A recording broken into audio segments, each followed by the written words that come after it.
Welcome to today's session. It's an opportunity for us to practice together. And also some of us are joining for a nice intensive experience on the 30th. So we'll also have a chance to a little bit of preparation for that. That's the major agenda for today. Let's settle in. Start with a little few minutes of quietude. Enjoy the sound of my bowl.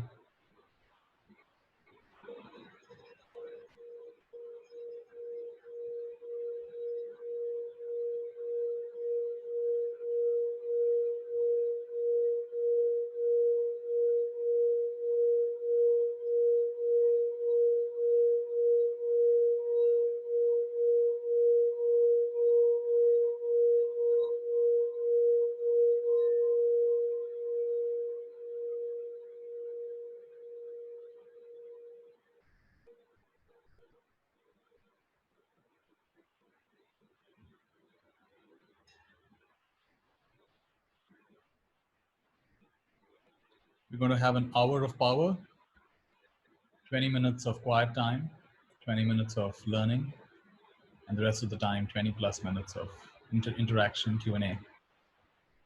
Just settle in, choose a nice, comfortable posture. My teacher called it a dignified posture.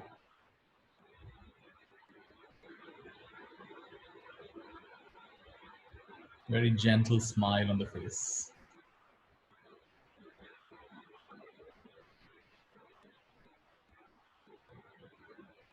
And now from this moment onwards, any tiredness of the day, any tension of the day, just starts evaporating, just starts dissolving. Nothing has to be done.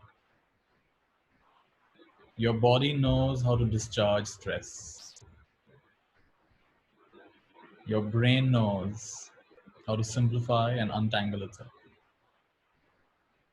Just let it do it.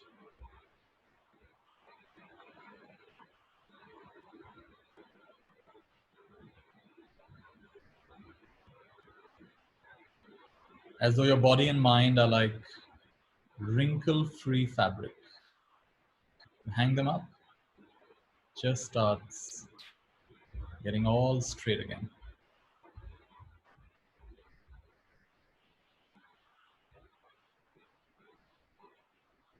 And the only thing you're really doing is not trying so hard, getting a little spacious.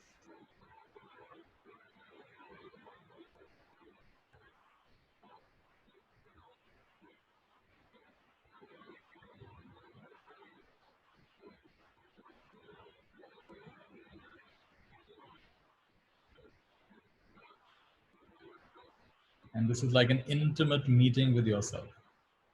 Whole day we are meeting other people and working with our gadgets. The most important gadget is this body and mind. Most sophisticated gadget. Just give it a little time, a little attention.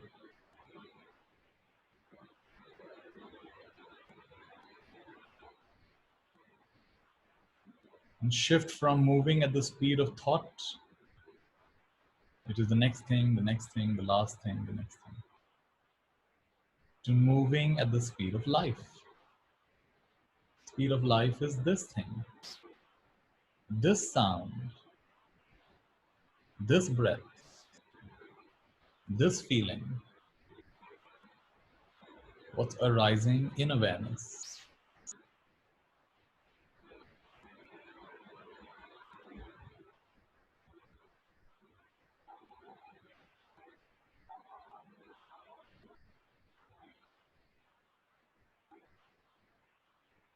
One of the features of the Dead Sea is that you can't drown.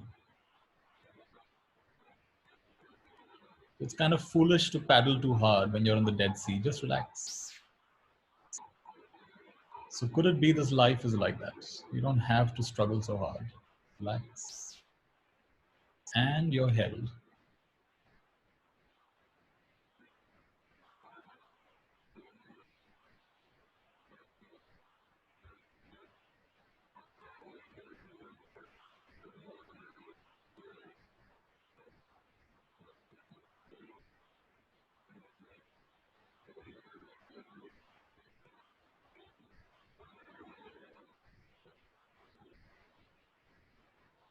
Any hidden tension in both the hands is just escaping through the fingers in the palm of the hand.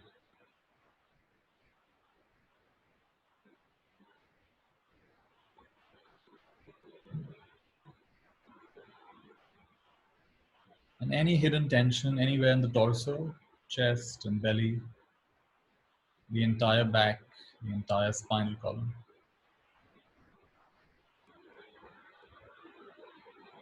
Just escaping through the base of the spine.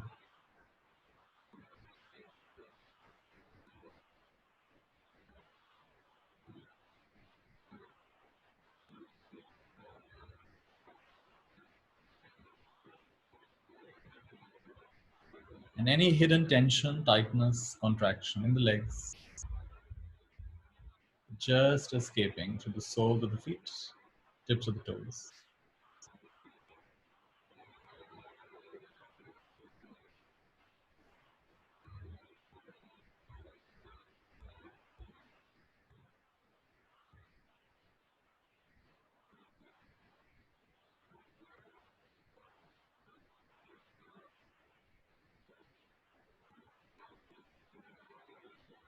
And any hidden tension anywhere in the face, just escaping to the front of the face and the top of the head. Just finding the shortest route to escape.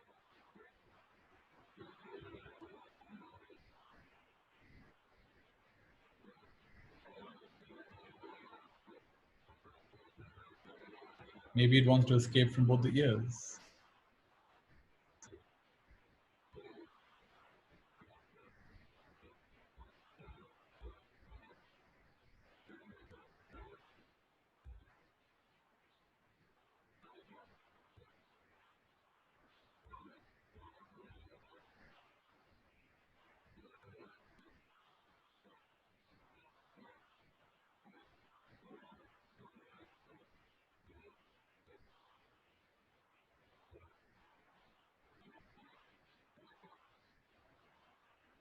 There's nothing you need to do, it's still happening.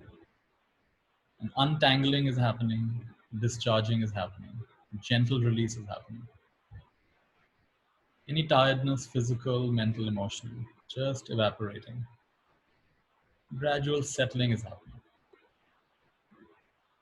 Settling into now. Settling into truth.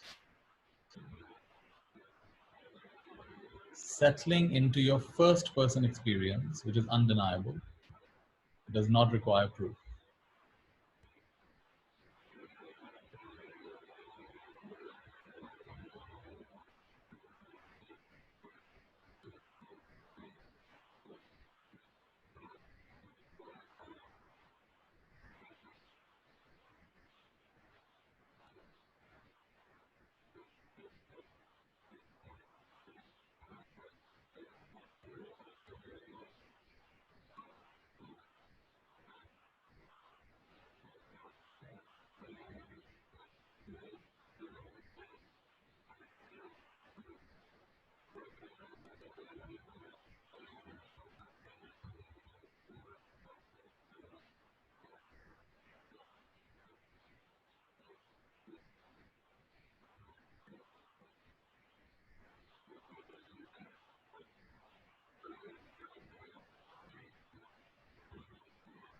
Relax and flow.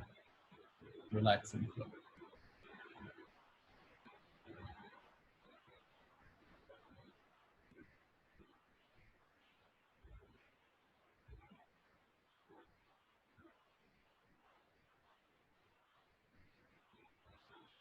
And not only tensions from the day, but deeper tension that you've been holding in the system.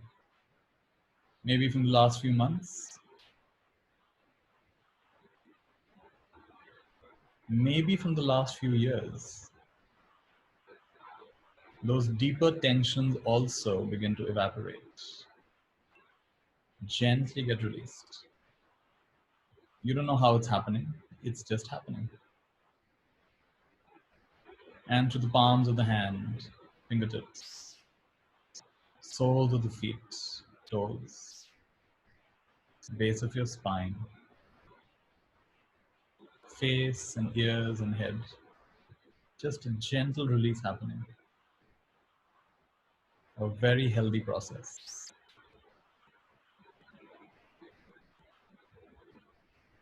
It was waiting for you to give it this chance.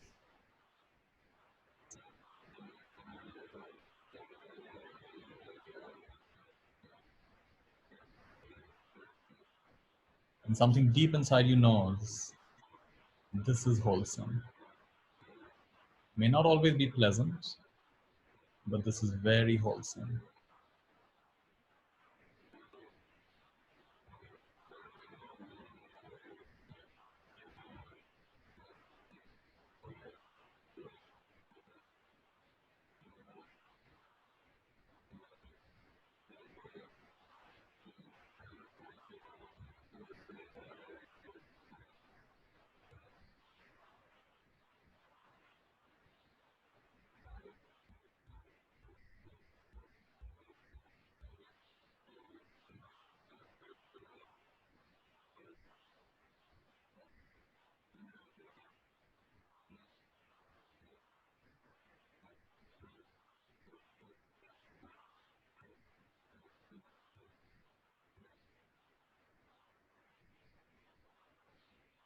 And who are you beyond these names and memories, beyond these plans and ideas, beyond what others have told you, beyond these comparisons?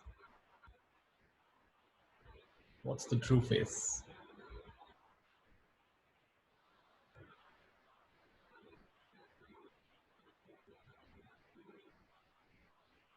As the discharge continues, release continues. Allow yourself to be, allow yourself to have a glimpse of your true nature, never born, never dying, outside of time and space, and yet ever available, beyond emotion, beyond feelings, beyond categorizations.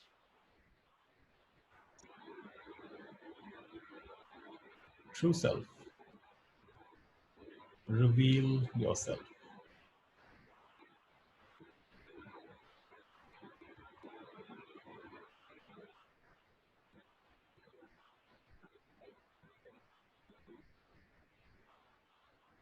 True self, reveal yourself.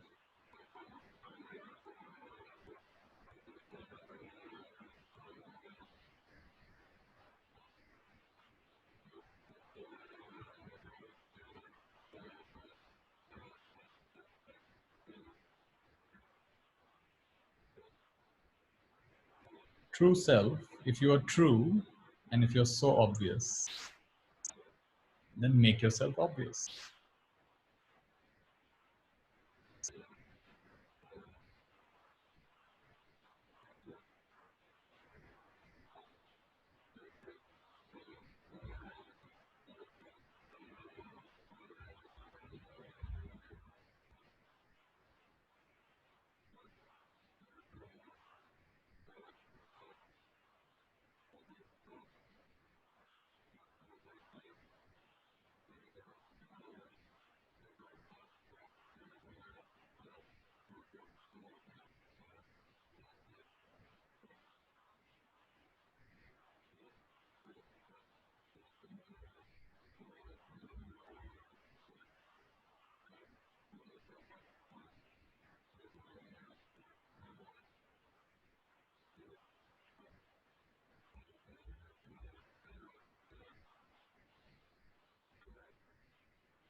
It's the best way to direct our attention.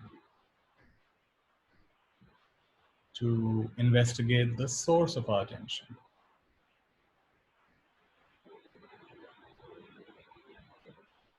And whether or not there's any clarity, it's really healthy, really important for our sanity.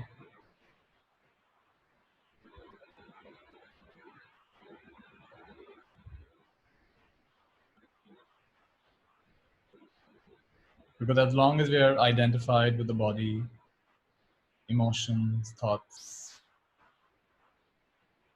of course we will be anxious. Of course we will be insecure.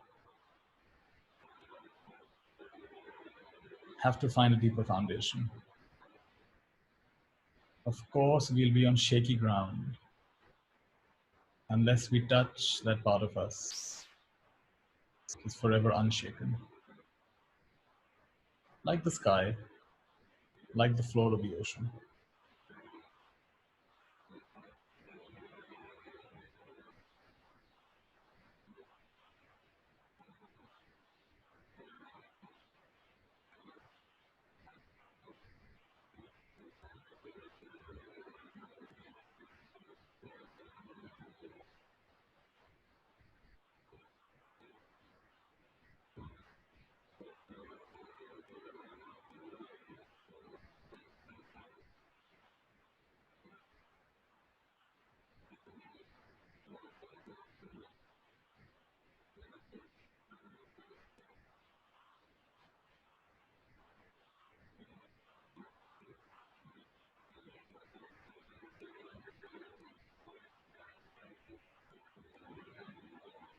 And just let go of all the practices. Just be. It's okay to have thoughts. It's okay to not have thoughts. Just be.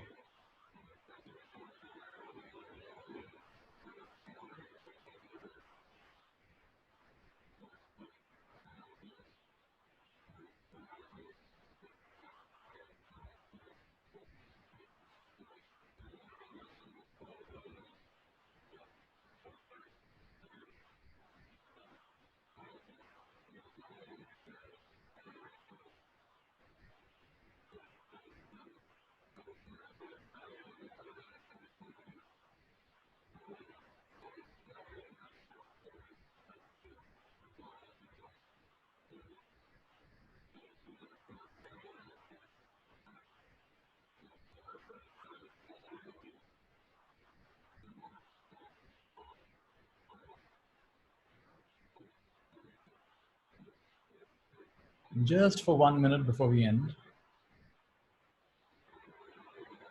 can you allow yourself the perception that every atom in the entire universe is in the right place? No matter what your mind tells you, no matter what your opinions tell you, no matter what your preferences tell you, every atom in the entire universe is in the right place.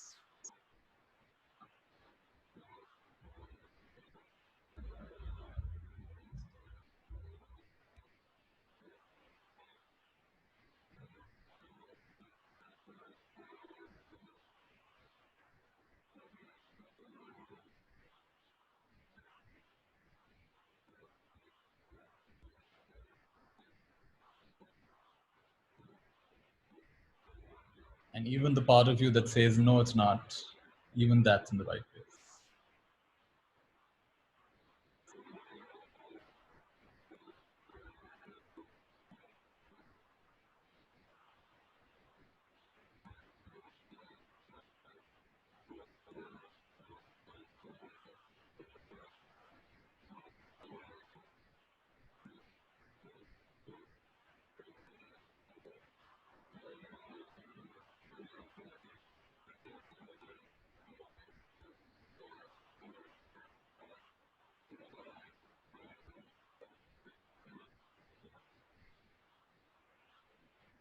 You'll all take a slow, deep breath.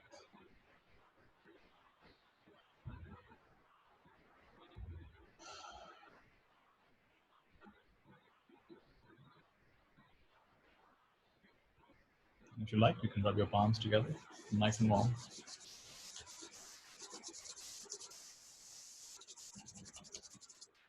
Bring them over your eyes, over your face. Wonderful, wonderful. Slowly open your eyes.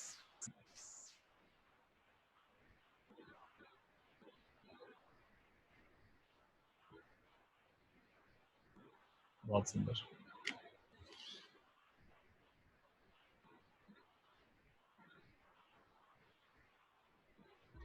I'd like to share 2-3 things and then we'll get into a discussion. This is something I've been wanting to share actually last day or two on the Lucid Living platform, but I haven't done it. It's the idea that what if bliss is not what you imagine? What if bliss is not what you imagine? In other words, what if your present experience, whatever it is, pleasant, unpleasant, what if your present experience is bliss? What if bliss is not what you imagine? You may think that, oh, bliss is like being ecstatic. But what if bliss is simply experiencing fully whatever you're experiencing?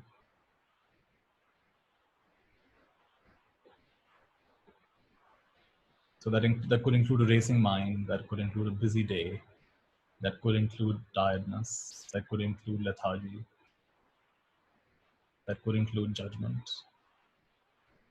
And here's a perspective that what if bliss is allowing yourself to experience that without turning away?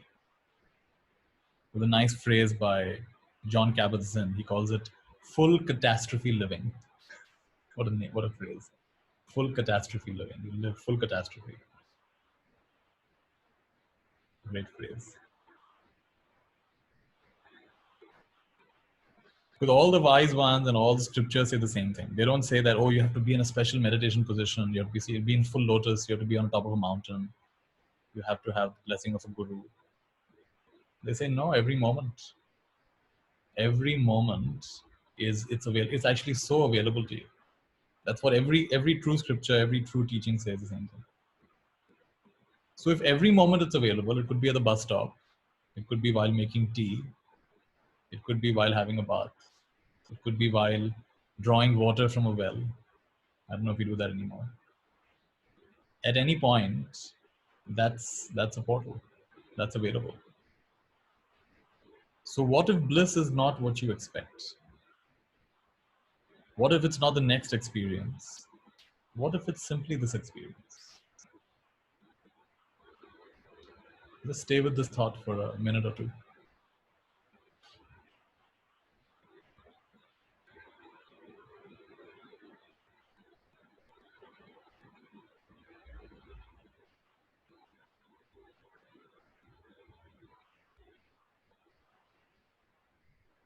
Yeah, this experience is bliss.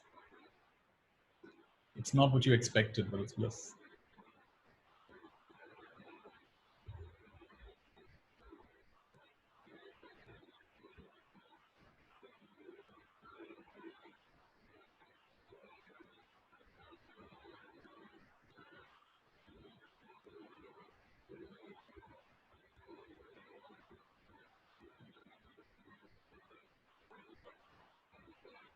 This imperfect moment is bliss.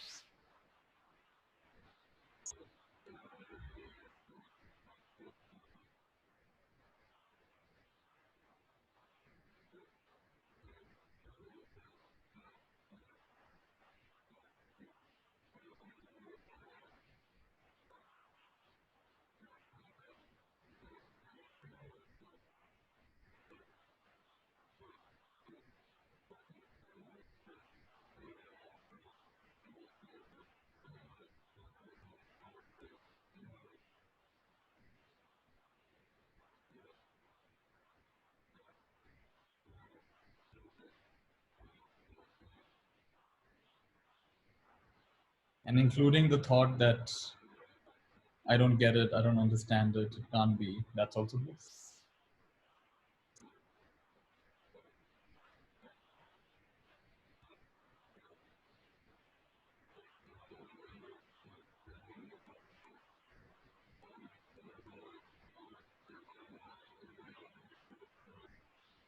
The bad news is that it's not what you expected.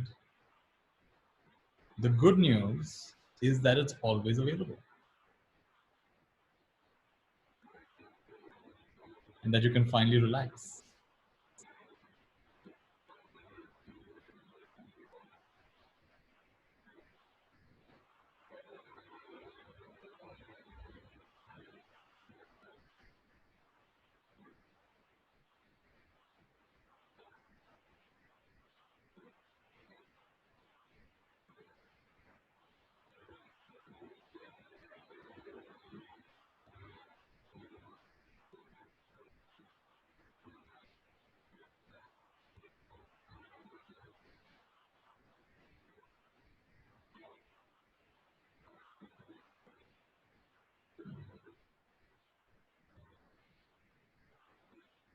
Yeah, so someone's saying, does it mean that what we call irritation or wavering of mind is bliss?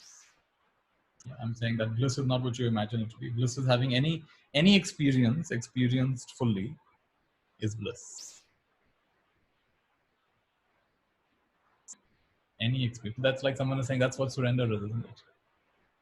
Surrender is the opposite of control. Control is when when I do my 2 hours of yoga and half an hour of pranayama, and I have my tulsi leaf and and I read my spiritual books, and and I see the beautiful side of everybody and everything, then it's bliss. And of course, my kitchen is clean and everyone's behaving themselves. So best of luck. Get back to me in 30 years. Did you have, how many blissful days did you have? Right? But suppose we redefine it and say, no, it's not what you expected. It is everything, everything, everything in its right place. So it's not a correction of the circumstances of your life. It's a correction of your way of looking at life. It's your correction of what you're seeking, actually.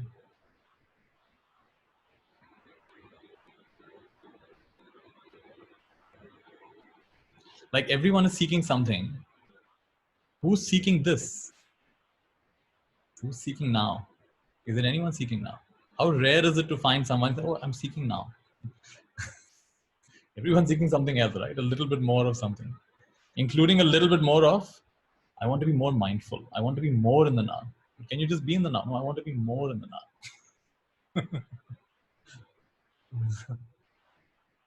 If there are no words, unpleasantness, would you still feel like unpleasantness? Very nice. Yeah. Take out the words. It's just an experience. Who are you without that?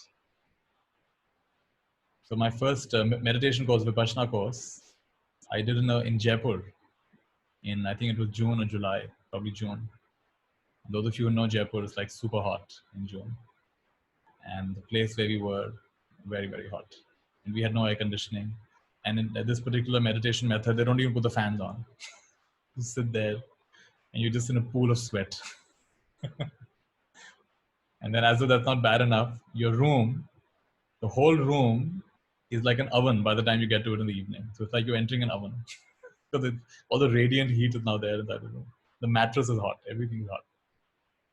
So I went through those 10 days and it was so unpleasant. But in that unpleasantness, because we were learning the art of being present, in that unpleasantness, I was able to have glimpses of peace, glimpses of silence, glimpses of non-resistance. And so when I look back now, for me, it's like a heavenly experience. What for somebody would be a torturous, terrible, blistering experience, I look back and say, what a heavenly experience. Even though it was not the most physically comfortable experience. And there were mosquitoes and they were hot and da da da. But I look back now, it's like, wow, that was nice. So it's bliss. And some of you, I'm sure every one of you, there's something you've practiced deeply, whether you practiced academics or you practiced dance, you practiced art. At that time, it may not have been pleasant, but you look back and say, ah, that was bliss. All that practice we did. The sports we played, the muscles would hurt and we would feel blissed out.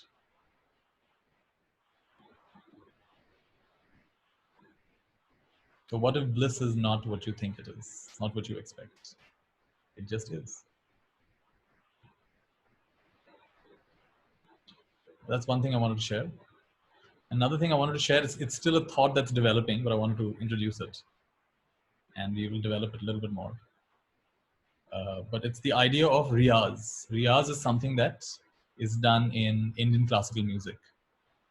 And traditionally you practice, basically Riyaz is practice. And traditionally you wake up early in the morning, 4 o'clock, 5 o'clock, and you practice. And you practice for usually 3 hours, 4 hours. I've met many musicians. They typically practice for 3 or 4 hours a day. It's called Riyaz. It's also called sadhana. Yeah. And I'd met a world-class flautist in the US. So she said to me, Nitya, when I don't practice for 1 day, I know it. When I don't practice for 2 days, my accompanying musicians know it. When I don't practice for 3 days, my audience also knows it. So that's how, that's the level at which they're performing. They've got to be so sharp. So the thought that's coming to me is that not all of us are musicians, but we've been given this life. And as we know, there's actually a phenomena that you might have noticed that the older you get, in a way, time speeds up. But when you're young, 1 year seems like forever. But then the older you get, it's like, oh, 1 year went, oh, 5 years went, oh, a whole decade went. And that's actually a phenomenon. They've actually studied this, that our sense of time changes as we go along. It almost seems to speed up. So time is speeding up in a way. And before we know it, 5 years are gone, 10 years are gone. So I'm inspired by the idea of Riyaz, by the idea of deep work, deep practice. And I thought, wouldn't it be nice to, those people who are interested, to create a kind of commitment to this. So I'm still developing the idea, but something like 4 hours in a day. Let's just say for now, 9 o'clock to 1 o'clock, 4 hours in the day, where we meet online. The Zoom platform is fine. And the first half an hour, we just decide what we're going to be doing. Just check in how's everyone doing, just a little, like you're entering, just saying hi to each other, how's everyone doing, how's the day going. And then what's your agenda for the next 3 hours? So you set your agenda. And then after that, for the next 3 hours, we buckle down and we do it. So whatever it is, if you want to practice music, if you want to reply to your emails, if you want to write your book, if you want to practice some art or skill. But basically, it's time for deep work. So not the shallow work that ends up happening these days. But these days, there's so many distractions, so many things, phone calls and WhatsApps and social media. And we're not able to do much deep work at all. It's like a culturally, we've become shallow in a sense. So what would it be like to take out 3 hours a day? So whatever, maybe you're developing a business idea. Maybe there's some books you haven't read for a very long time. And there's a nice system which I like, it's called Pomodoro. The Pomodoro system says you should focus for 25 minutes and then take a 5-minute break. So in those 3 hours, you again and again focus for 25 minutes, take a 5-minute break. 25 minutes, 5-minute break. 5 minutes, you can stretch yourself, get some water, whatever, you can go to the restaurant, it's fine. So in other words, hyper-focus, scatter-focus, hyper-focus, scatter-focus, hyper-focus, scatter-focus. And if you can do 3 hours like this, and then the last half an hour is again celebration. So how did it go? Were you able to, whatever your intentions were you able to do it? Did you get distracted? What happened? And we check in with everybody. We celebrate how it went. I think if you can spend 4 hours like this, and 24 hours, maybe if you can give 4 hours, you can give 4 hours to this kind of deep work. And if you can just do it 4 or 5 days in a week, we will start really feeling very content with ourselves. But I don't think the real problem is not outside of us. The real problem is the way our mind is all over the place. And we have so many things planned and we don't do them. And I'm one of them myself. I sometimes have so many projects and I'm not making much headway. So I thought, wouldn't it be great to create a space like this? So still developing the idea, but I'll share more as we go along. Essentially, you can get a chance to sign up for this and participate in this. That's the idea. The second thing I want to share. Third thing, I got in the mail today a beautiful set of cards It's called, it's one of my favorite books actually, A Course in Miracles. And these are cards called Wisdom from A Course in Miracles. These are quotes from A Course in Miracles. Course in Miracles is one of the most powerful books in present time. It's really a course in awakening and enlightenment. So I just feel like opening a few random cards. Let's see what comes up for us.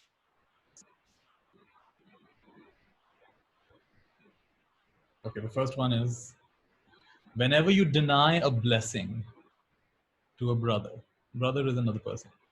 Whenever you deny a blessing to a brother, you will feel deprived, because denial is as total as love. Who's the author of this book? This book is actually, the authors don't claim that they're authors. It's like a channeled book. So they believe that it's a book channeled by Jesus. And these two authors were psychologists. I mean, they were the last people to be religious, least interested in religion. But they were very caught up in their academics. And if you know academic world, it's a lot of ego and a lot of cunning and a lot of backbiting. That's what happens in academia. So they were in the middle of all of that, and there was such a lot of tension. And one day, one of them said, there has to be a better way to live. And then this course came through one of the lady came through her. What was the name of the author? The scribes. Let me tell you the name of the scribes.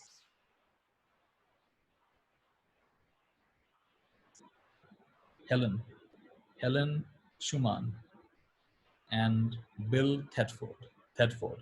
So over 6 years, this book, it's quite a fat book. I don't have it with me right now. It's this book it came through Helen. And the first lines which came to us so powerful. I want to tell you this first lines. I love it. Finally, at the end of 3 months, over 3 months, she was having all these dreams and experiences.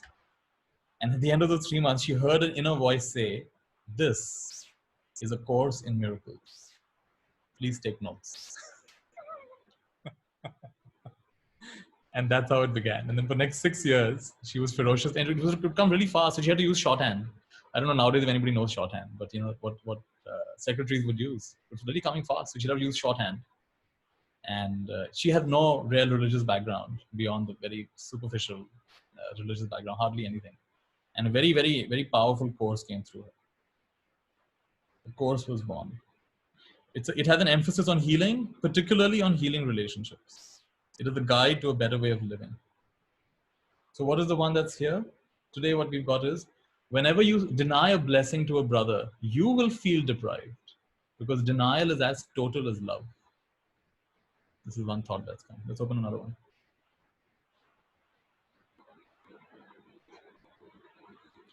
When you meet anyone, you're so beautiful. When you meet anyone, remember, it is a holy encounter. When you meet anyone, remember, it is a holy encounter. As you see him, you will see yourself. As you treat him, you will treat yourself. As you think of him, you will think of yourself. Never forget this. For in him, you will find yourself, or you will lose yourself. So powerful. This is like instruction for lifetime. Can you show the book Course in Miracles? I don't have the physical because I've lent it to a friend. Physical copy I don't have. It's got a blue cover, Course in Miracles. I might have it on my Kindle. I'll show it to you in a minute. When you meet anyone, remember, it is a holy encounter. As you see him, you will see yourself. As you treat him, you will treat yourself. As you think of him, you will think of yourself. Never forget this, for in him, you will find yourself or lose yourself. So beautiful.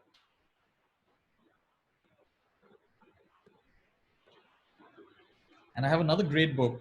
This is like somebody's compiled their favorite quotes from A Course in Miracles. It's called Gifts from A Course in Miracles. So, Seema, I can see you on the screen. Can you give me a random page number, which is less than, let's say, 290? Or let's say 296. Give me just type it out in the chat. A random page number that's less than 296. 151. Let's see.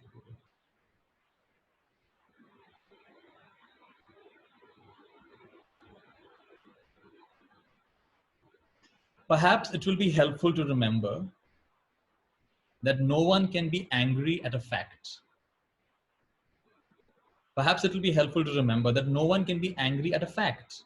It is always an interpretation that gives rise to negative emotions. Wow. Can you be angry at, rain falling? No, the interpretation, this rain has spoiled my holiday. That's what makes you angry, not the fact. It's raining, it's raining.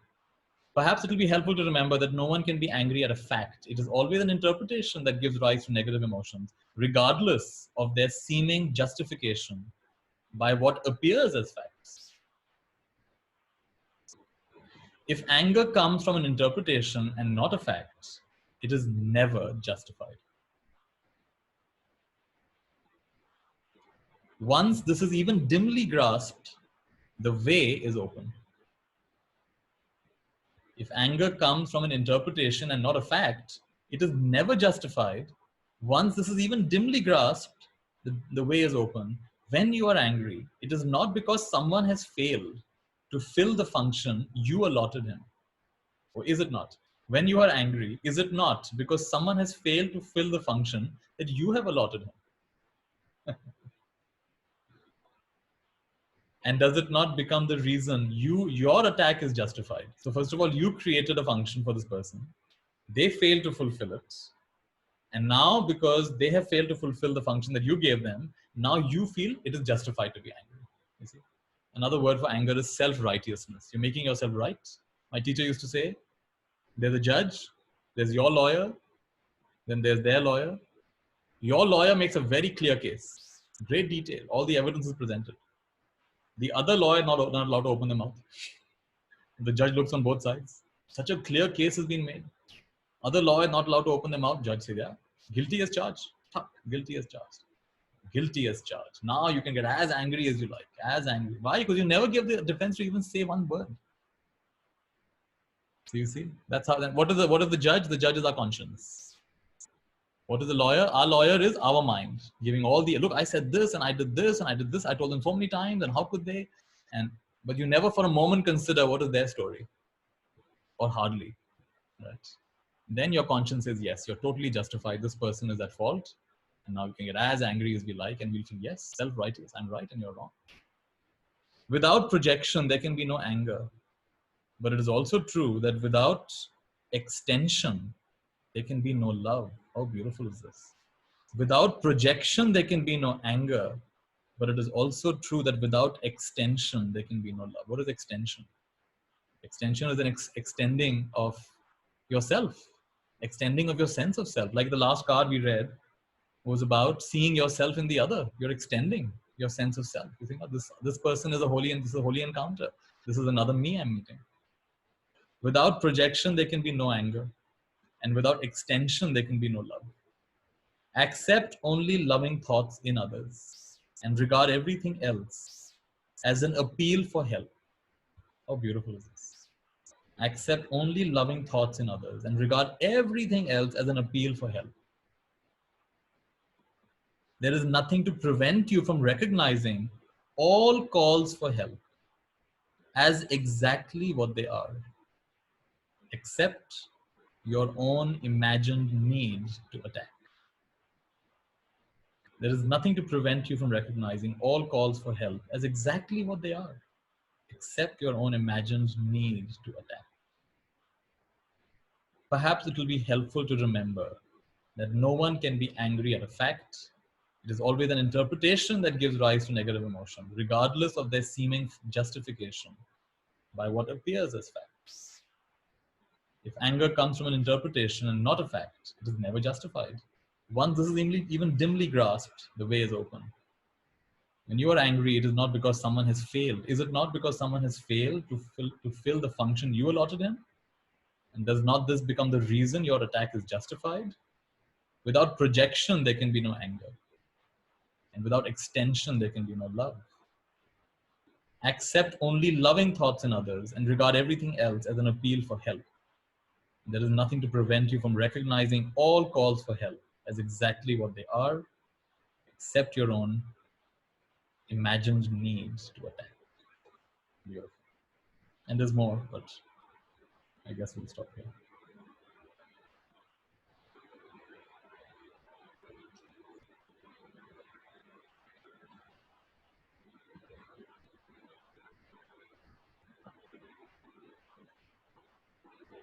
The whole journey of the Course in Miracles is a journey from fear to love. Right. That's the entire book is about that. All right. Those are 3 things I felt like sharing. And now I would like to talk about a little bit about what's coming up on the 30th. And if you have any questions, let me just give you an overview of what's coming up, and then we can take some questions as well. Let's see. One second.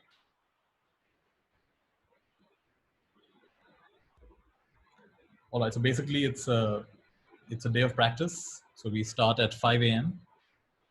We go till 8:20 a.m. Almost 3.5 hours.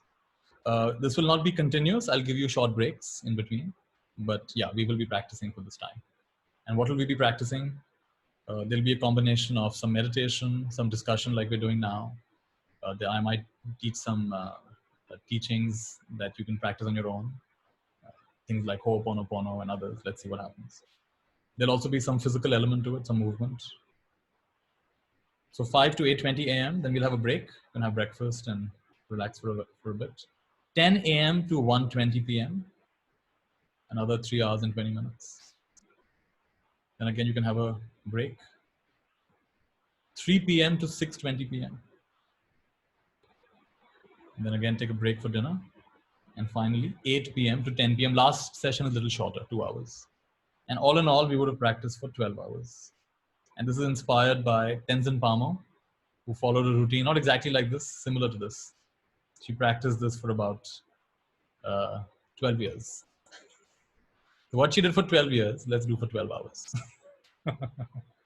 And let's challenge ourselves a little bit, right? And just come with an open mind, open heart. Come without too many expectations. I know there are some of you who said, Nitya, I just can't attend the whole thing. Well, if your circumstances absolutely don't allow you, then attend part of it. The whole idea was to do the 12 hours. But if for whatever reason you can't do anything, then do some of it. Attend some of these sessions. That's basically it. Timing of the last session is 8 p.m. to 10 p.m. So one more time, 5 a.m. to 8:20, 10 a.m. This is all India time, by the way, right? 5 a.m. to 8:20, 10 a.m. to 1:20, 3 p.m. to 6:20 p.m. and 8 p.m. to 10 p.m. And that's our day. Practice for 12 hours. Right? Would anyone like to ask something? Put it in the chat or raise your hand. Happy to answer any questions.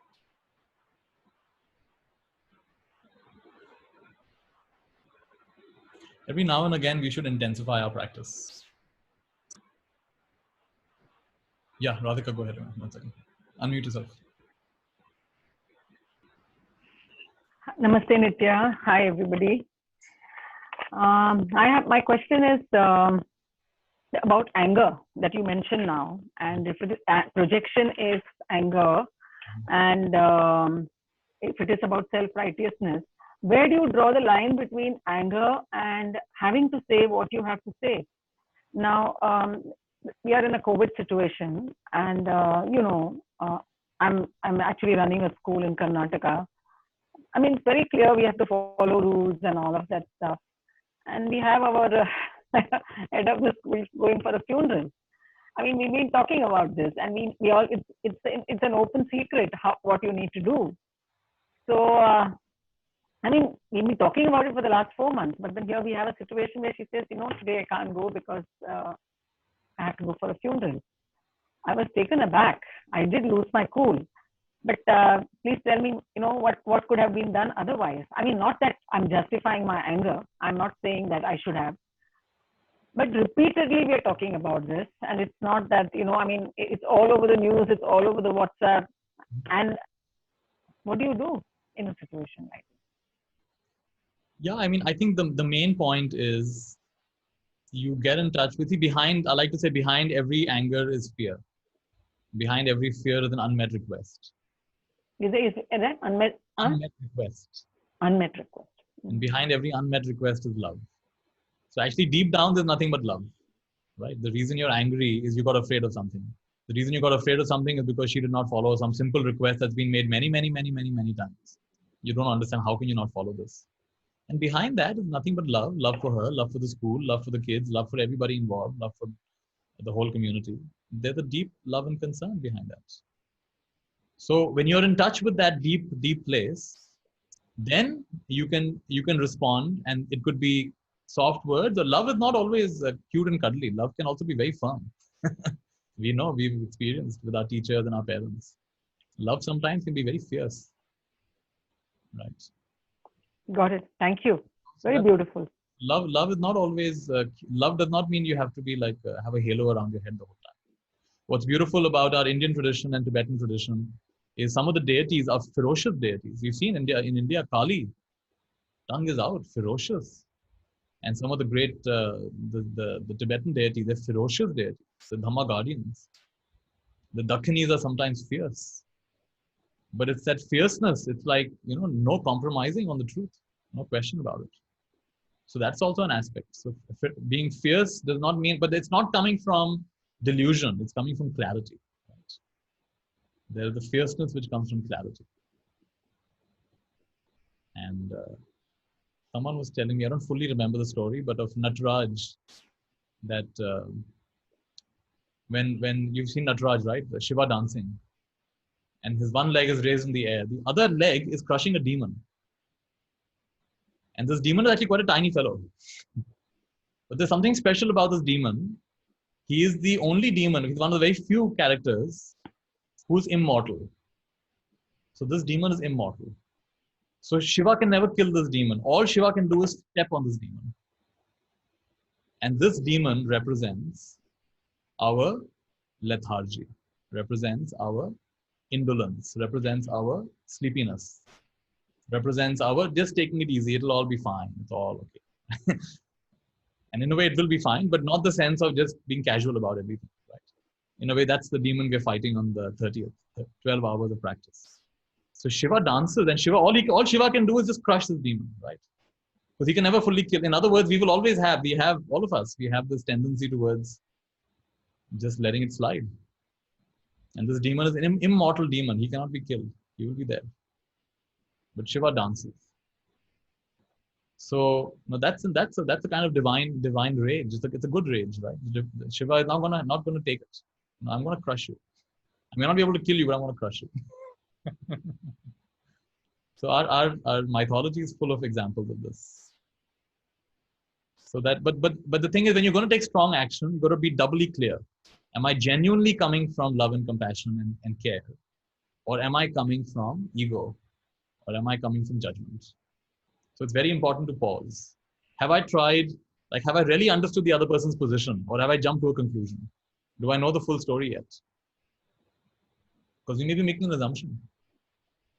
Can I just ask, how do you know? I mean, there are people around you who will tell you you're coming from judgment, you're coming from ego. But deep down, I know where I'm coming from. So how do you kind of balance that? It's fine. I mean, we can't please everybody. You're only answerable to your own conscience ultimately. You just fulfill if that's, and you will know deep down within yourself. You will know what the truth is. One of my favorite quotes is "Sabki suno, man ki karo." Listen to everybody, and then ultimately you are accountable to yourself. Right? You can listen to them, but you don't have to get caught up in what they're saying. So yeah, I hear you. Thank you. I don't have to follow what you're saying. There is one of our teachers was a great Buddhist master, was in the hospital in the last few. He was going to hospital quite often the last few months of his life. So this lady devotee came, and she bowed down to him, and then she began giving an update on the monastery. Says, since you've left, this is happening, that is happening. They're not doing this anymore. They're doing that anymore. You told them not to do this, but they're doing this. And she went on for 1 hour, complaining about the monastery. Ever since you've left, this is happening, that is. And when she was done, he just asked her a simple question. He says, do you know what diamonds are? He said, yes. And do you know what gravel is? She said, yes. So why have you only bought me gravel? The last 1 hour, you only bought me gravel. You did not bring me a symbol. I was waiting for the diamond, not a single. All you've done is complain. But that was his beautiful way of telling her, right? So what clarity? He's not getting caught up in her story. So in the same way, you don't have to get caught up in other people's stories. They will have all kinds of stories. Beautiful. Thanks, Radhika. Anybody else wants to ask something or say something? Would the Sunday session be a practice and course in miracles or a mix of things? Got disconnected, so might have missed it. I really, Surbhi, I don't plan these things. That's become a kind of a feature of what I do. So I don't really know what's going to happen. There may be some course in miracles which comes up. Who knows? But all I know is we'll practice and we will learn something that are valuable, something that we can, benefit from right away, and some things which are worthy of revisiting and coming back to again and again, because it is a 12-hour session. So there are a bunch of things you will learn. Some of you have been with me before. So some things will be familiar. Some things will be unfamiliar. They'll be new to you. All right. So yeah, just go along with it. Just immerse yourself in it. And I like to say different strokes for different folks. Something will resonate more for you. Something will resonate less for you. That's just the way it goes. And one thing I've learned from my life is what I thought. There's a lovely quote by Robert Adams. He says, when you think nothing is happening, that's when the most is happening. In other words, our mind is a very terrible judge of our progress. When your mind thinks things are going so well, usually you're stagnating. When the mind says, oh, this is terrible, horrible, horrible, but that's when maximum progress is happening. Just look back in your life, you know how true that is. Right? So I've seen many times in my life what things that I did not resonate with. Later on, I found they were the most valuable things, but I was not at that time ready to listen to them. Right? So like this. So just immerse yourself, have a sense of surrender, just go through the process. How can we join the Sunday session? I will just, if you go to belucid.in, then I've shared all the details over there.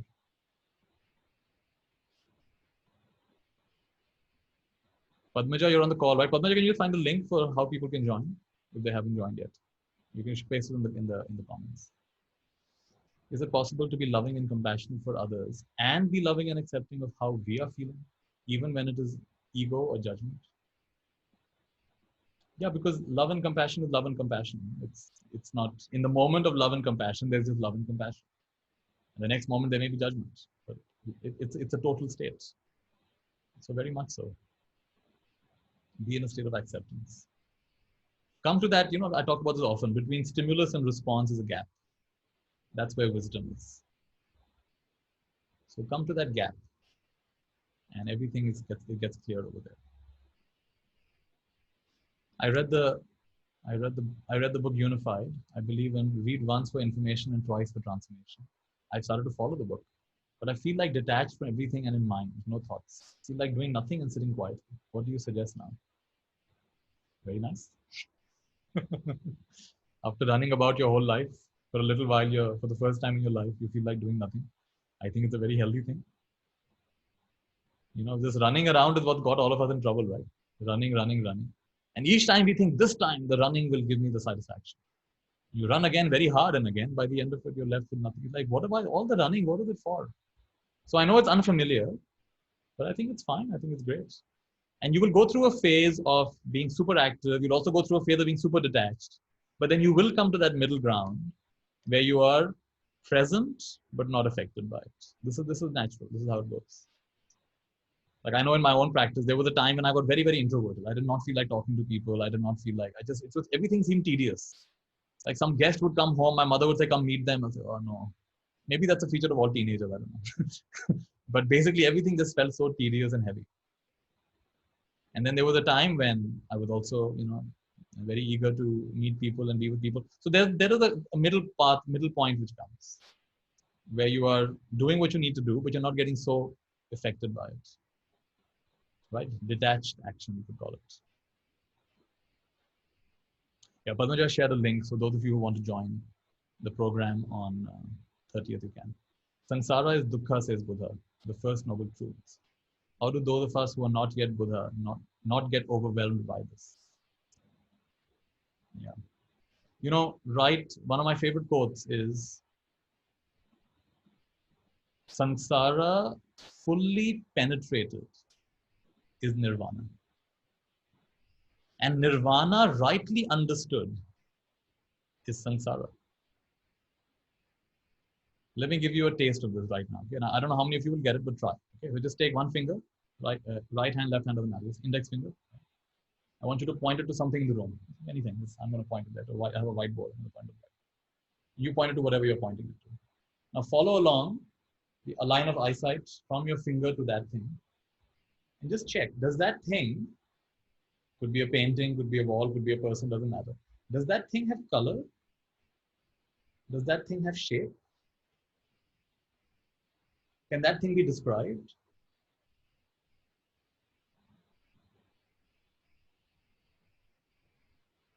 And point to any other thing. Does this have some color? Does this have some shape? Can it be described?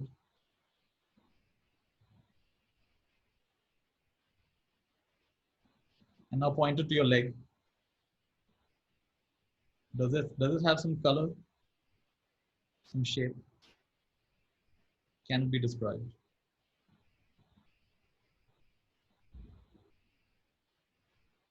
And point your index finger to the belly. You might even see your breath rising and falling. Is there some color here, some shape here? Can it be described?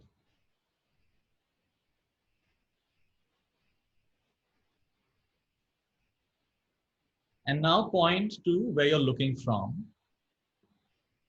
And don't go with memory, go with actual experience. So now, where the finger is pointing, is there a color? Is there a shape? Can this be described? Not memory, just your actual experience. Is there a face here or is there a space here?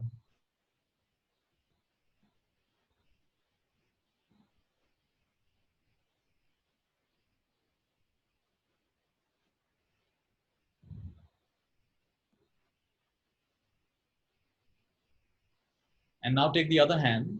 So now simultaneously. So one hand is pointing outward, one hand is pointing inward. Now this is very interesting.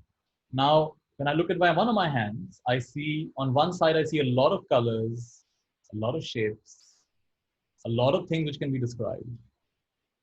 With the other hand, in my experience, I don't really see any color.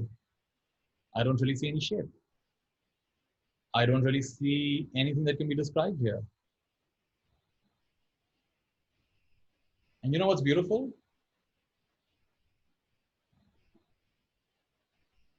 There's no conflict between this space here and those shapes there. And there's also no boundary. I can't really find a boundary between the nothing and the everything.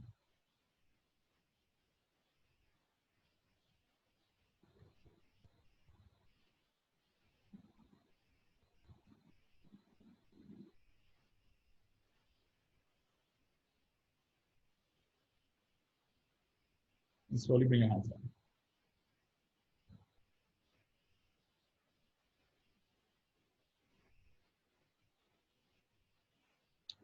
Yeah, so I don't know how many of you could go along with that, but essentially this is, it's a science of the first person. It's your direct experience, right? Not philosophy, it's direct experience. In your direct experience, you don't have a face, you just have a space.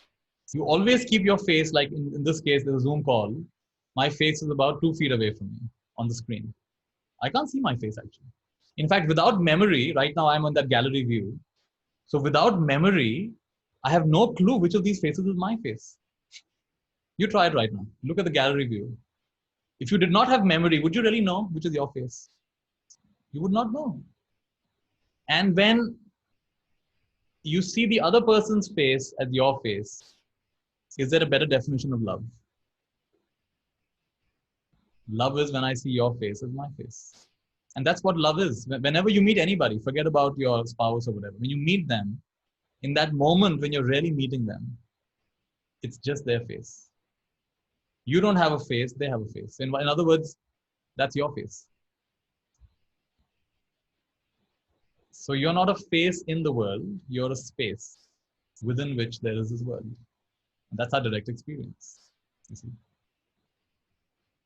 And what's beautiful about this is that it's really available to everybody. Yeah, for some of you, your concepts are so heavy, it's going to come in the way. But with a little bit of practice, not even really practice, but it's always available, but just a little bit looking beyond your concepts, that's what you find. You find that, wow, what I was looking for was always here.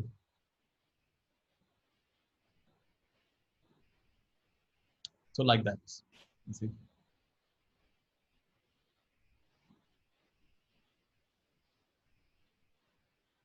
So this is when you realize this, you realize it's a non-dual experience. The samsara and nirvana are thoroughly intertwined.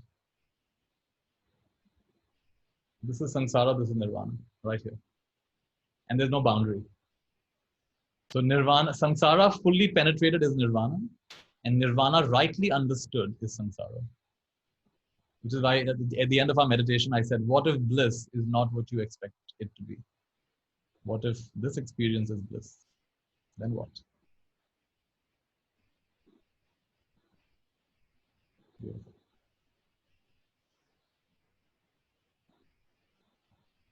What if someone very close to you is derogatory and disapproving of your meditation and the decision to be part of this community?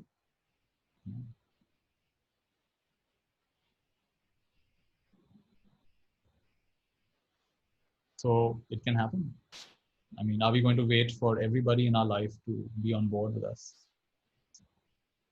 It can happen, isn't it? And then are we going to get reactive to that?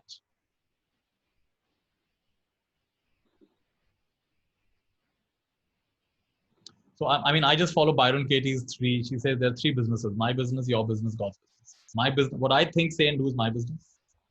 What you think, say, and do is your business. Everything else is God's business. Now, when I get into your business, you should not think like that. You should not say like that. You should not act like that. In that moment, my business, those of you who've ever been in business, you know this. You get involved in the other person's business, your business goes down. You better take care of your own business. You're taking care of your own business, you're just fine. In the Buddha's time, there were these acrobats. They would hold a pole up, and like the father would hold the pole up, the child would climb the pole and do some acrobatics on top of the pole. Very difficult art, very difficult skill. So before the act, the father says to the son, okay, son, we're about to do this. You take care of me, I'll take care of you. The son says, father, please, you take care of yourself, I'll take care of myself. And I love that because there's a truth to both of it, you see. At one level, it's what the father is saying is true. I'll take care of you, you take care of me. That's true. But there's also a truth to what the son is saying. Father, you better take care of yourself, and I will take care of myself. So my business, your business, God's business. So yeah, we will have, in my experience, this will continue to happen as long as we have, but for me, the outer world is a reflection of my subconscious mind. So as long as the part of me is doubting what I'm doing and the community I'm part of, and even one atom of me is doubting, I will keep on meeting such people around me. The day that last atom is gone, even if these people show up, I'll find them very cute. I say, yeah, it's so true. This is a very dangerous thing. It's a cult. His name is also Nitya Shanti. Who has names like this? And he has a very funny symbol behind him. You'll actually go along with them. You'll actually find it very fun. There's nothing to defend there. You see?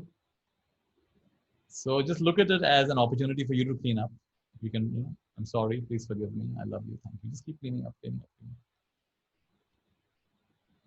In my sessions, I found the most skeptical person is embodying the energy of skepticism of the group. It's not that person's fault, actually. So don't make them the villain. They're embodying a hidden unconscious energy in the room. So when someone gets skeptical, cynical of what I'm saying, instead of making them the villain, I say, this person is willing to talk about the unconscious energy that's there in this room. Other people are suppressing it. This person is voicing it. He's the voice, he or she is the voice of the skepticism that's alive in this room.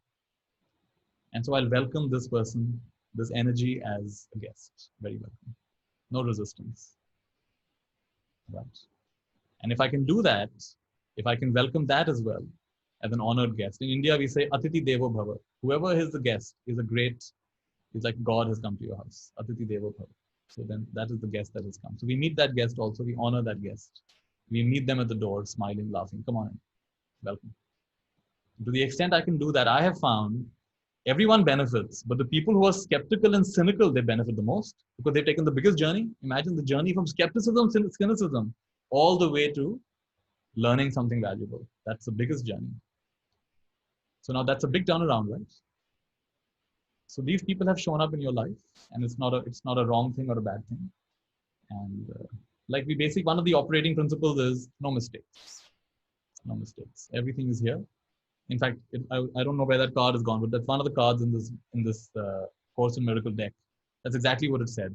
That when you realize that everything is happening the way it should, that's when the way gets graceful and beautiful for you. As long as you keep thinking, no, but that should, but they should, and I should, and then you're struggling. You're in a world of struggle. You're in your own little illusion. You're like everything is happening exactly the way it should. Like children, their teeth at some point. What age is it when their milk teeth start coming out? 5, 6 years. How old are they? 5, yeah. And so what a calamity for them. Imagine it's a calamity. My teeth are falling, and you're smiling. You say, no, Neelam Pari will come. So what Neelam Pari? My teeth are falling. You put it below your pillow at night, and gee, you'll get your wish will come true. What? My teeth are falling. For the child, it's a calamity.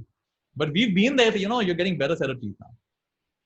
So you understand. In the same way, what you're right now finding a calamity, there's a part of you that looks back and say, of course, but this is healthy. This is exactly what you need to go through right now. So we don't get so affected by it. Everything is in its place. Everything in the right place. Beautiful. All right. I don't see any other questions. Great. Let's take a minute of silence.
May I be a channel of blessings for someone today.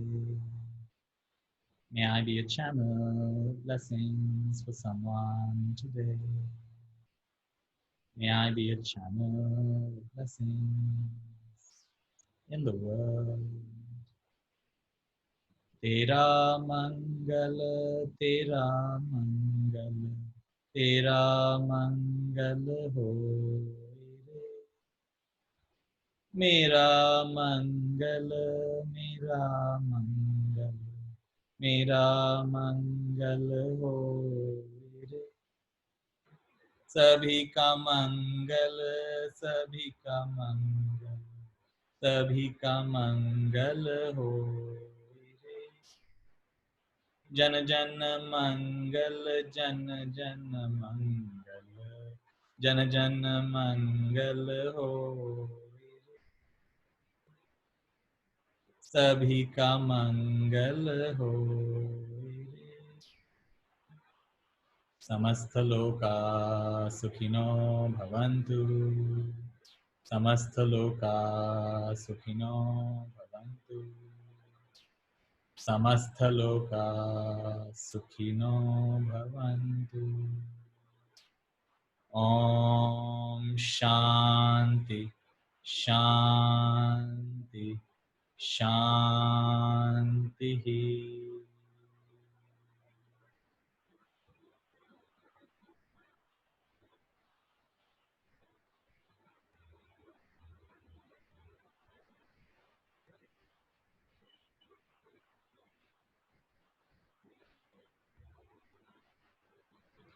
All right, it'll be a beautiful blessing. Those of you who are joining us, Please be punctual for all the sessions and it'll be wonderful, right? Let's make a nice Mayurma before we end. Mayurma is sending loving wishes to all. Good wishes.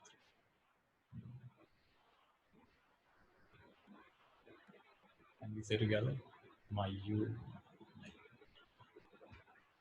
And make sure you have the Zoom link. If you have any questions, get in touch with Lata. Lata, I think it made sure everyone has it, but just, and some of you have signed up, so it'll be in your, just search in your email. You'll have the Zoom link for the 30th. Be sure you're there about 5 minutes before every session. All right. Have a nice day or evening, wherever you are. Take care.